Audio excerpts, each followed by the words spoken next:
Wala ka na bang ganang magpatuloy sa mga bagay na nasimulan mo? O isa ka ba sa mga taong takot nang magsimulang muli? Isa sa mga dahilan ng ating mga pangangamba ay ang ating mga karanasan. Ang ating mga karanasan naman talaga ay may malaking impact sa buhay natin sa kasalukuyan. Kadalasan pa nga, ito ang ginagawang batayan ng marami upang tayo'y hatulan. Kaya nga naman, dahil sa ating mga pagkakamali o pagkabigo sa nakaraan, nawawalan tayo ng lakas ng loob na magpapatuloy tungo sa hinaharap. Minsan nangyayari ito sa mga pag-aaral. Maraming mga kabataan ang hindi na nagpatuloy pagkat maraming beses na ring nabigo. Nangyayari din ito sa mga pagtatrabaho natin o sa mga businesses. Nangyayari sa ating personal na buhay at maging sa ating spiritual na pamumuhay o sa ating paglilingkod sa Diyos. Minsan, dahil sa ating mga pagkakamali, nawawalan na tayo ng lakas ng loob na magpatuloy sa mga bagay na ating nasimulan sa paglilingkod. Tandaan po natin mga kapatid na hindi dahil marami tayong mga pagkakamali sa nakaraan ay puro na rin pagkakamali ang mangyayari sa hinaharap.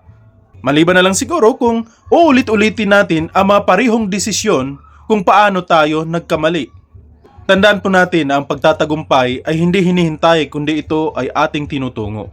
Kung dahil sa ating mga pagkakamali o mga pagkabigo sa nakaraan ay wala na tayong ganang magpatuloy at di na nga nagpapatuloy, paano natin matatamo ang pagtatagumpay na ating inaasam?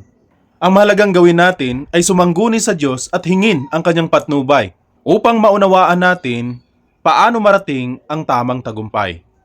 Isa rin sa dapat nating unawain ay kung paano limutin ang mga nakaraang pagkabigo natin o mga pagkakamali natin.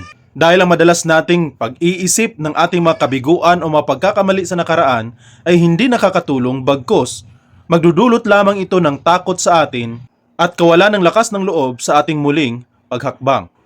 Sabi pa ni Apostol Pablo sa aklat ng Filipos 3:12-14, hindi sa ako'y nagtamo na o ako'y nalubos na, kundi nagpapatuloy ako baka sakaling maabot ko yaong inaabot naman sa akin ni Hesukristo.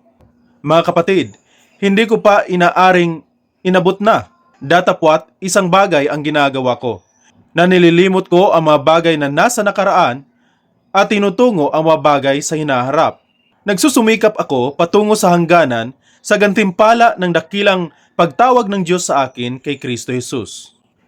Sa halip na balik-balikan natin ang ating mga pagkakamali o mga nakaraang kabiguan, mas mainam na tayo'y magsimulang muli at magpatuloy sa ating patutunguhan. Kaya tama ang salitang, mag-move on ka na at magsimula ng bagong hakbang. Kalimutan mo na ang manakaraan mong pagkakamali o kabiguan. Ang mas mainam, magsimula kang humakbang at sikaping maabot ang wastong patutunguhan. Isangguni mo sa Diyos ang iyong mga bagong paghakbang at umasa kang matatamo mo ang tagumpay na iyong inaasam. Tandaan po natin na ang magtatamo lamang ng gantimpala sa kanilang mga pagpapagal ay ang mga nagpapatuloy sa kanilang nasimulang laban.